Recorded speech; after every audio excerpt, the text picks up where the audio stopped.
Hey guys, how you doing? So Dan from Trading with Dan here. So back over to my new favorite source of information, the sun.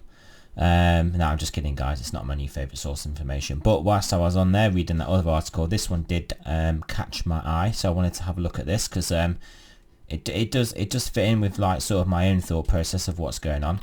So this is by Trevor Kavanagh, and hysteria has forced the UK into lockdown, crashed the economy, and will kill more than the coronavirus. And this is literally a point that I do keep making, guys, that just the basically the problems that an economic collapse and a depression is going to cause just to lots of people's livelihoods, like the suicide, just the whole problems that we're going to have because of this are just crazy, and I don't know whether they are basically worth the what we're going through now, basically. So yeah, but then when I started reading it, I just like, oh my gosh, when I read some of these stats. But anyway, I'll just read it to you guys now. So just 2 years ago, the beast from the east, which I remember that was a big cold front that came in, the winter of 2017-18, a flu epidemic prematurely claimed the lives of more than 50,000 frail and elderly victims. 50,000 in the winter of 2017 and 18. Partly because of a flu epidemic and just this colder weather. So the official jargon for this was excess winter deaths. Right, so to the medical profession, they were a pensioner harvest. To the rest of us, the carnage went almost unnoticed. And I must say, I didn't notice this. I didn't notice 50,000 old people died of the flu that winter. Bear in mind that number, 50,000, right? Nobody thought then of turning the Excel Exhibition Centre into a 5,000 bed field hospital, or crippling the economy for decades to come by trying to slow the inevitable death rate. Fast forward to today, and the virus death toll has topped 1,200, right? Nowhere near 50,000. And according to expert Professor Neil Ferguson, this guy's a clown. It could all be over in weeks with a final tally of less than 7,000. But this guy released a report saying that we could have up to 500,000 deaths, and is basically partially to blame for this mass hysteria. He then revised that figure to about, maybe I think it was about 70,000, and now a final tally of less than 7,000. I mean, this guy, yeah, he's just a clown. That's a big drop. Oh right, sorry, it's telling us now. I didn't read it all. Yeah, that's a big drop from the professor's terrifying forecast 2 weeks ago of up to 500,000 dead. So this is the same guy. It's come from 500,000 to the final tally could be less than 7,000. I mean, just there should be some sort of, I don't know. There should be some sort of repercussions for this sort of scaremongering. It was the same Neil Ferguson whose nightmarish forecast, the mass fatalities from mad cow disease, which proved totally wrong, whose policy of mass slaughter of foot and mouth cost us nearly 8 billion. I didn't know this, so they basically, so it turns out this guy has previous as an attention seeker. A lot of these academics are attention seekers because they have inferiority complexes, because whilst they might get a certain amount of money, they're not getting the big bucks that like businessmen make, that like hedge fund managers make, that just successful entrepreneurs make, that a lot of these intellectual elites in inverted commas, they have inferiority complexes, so they're just going to do whatever they can for attention, because they're basically just annoyed that they're not basically really rich, basically. That's the way I see it. And they just see other people that they think they're superior to being really rich, and I think it gets on their nerves. So they play up, basically. They're just like children. I mean, I have this view of people in academia that they don't live in a real world. They don't live in a real world of accountability and profit and loss, and just the things that real world people have to go through, like either running like a business, an actual business, or just by the actual the day-to-day aspects of whatever job they do have within someone else's business, which will be a for-profit making business. These guys in academia don't live in that real world as I see it. So I think that a lot of them are quite childish in nature. So anyway, so I didn't know this has got previous. His initial Grim Reaper scenario on the coronavirus threw Downing Street into a panic, forcing the UK into a lockdown, crashing the economy, putting millions out of work and some permanently. And this massively affected my business. It's massively affected my life, my children's life, everything. And this guy is partly to blame, it seems, if Downing Street was responding to what this clown was saying.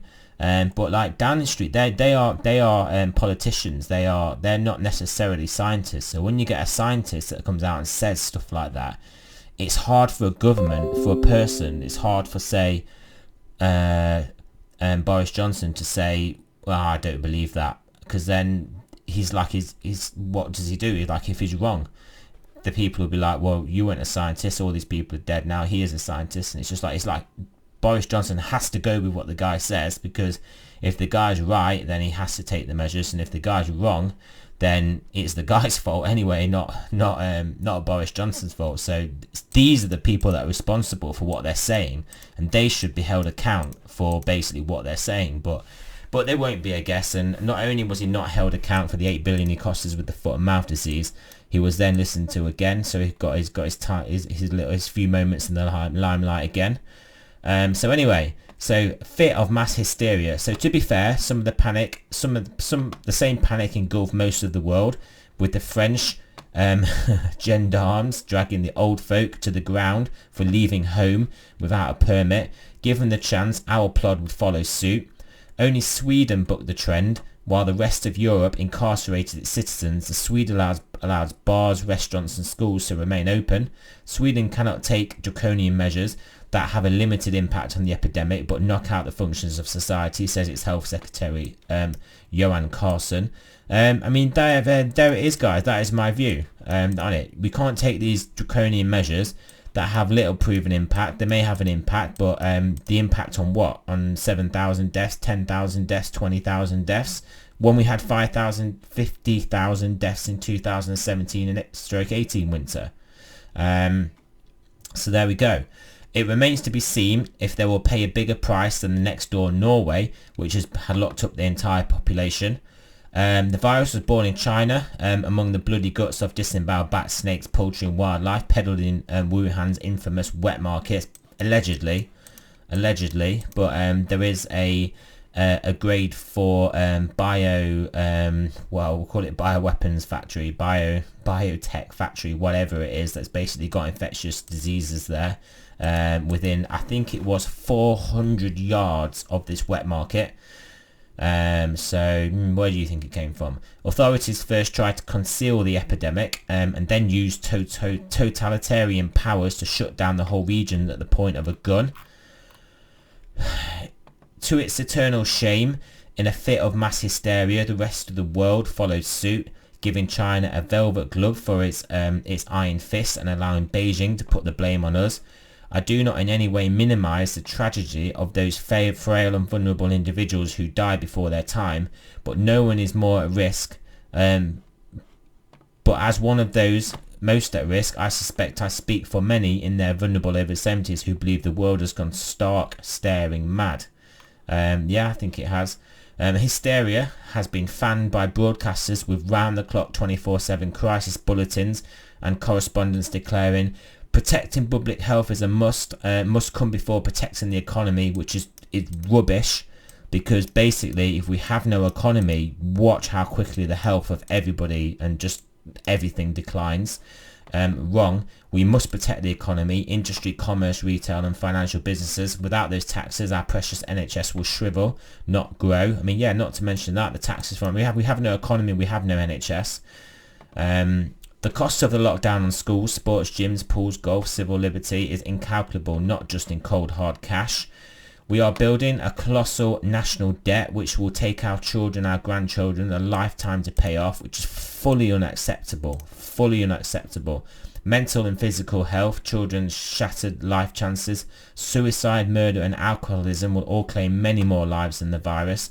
Patients with cancer, kidney, heart disease are already going untreated as beds go to the COVID-19 victims, yet no vaccine is likely for a year or more to come. This is disgusting as well. people that are going untreated because of this.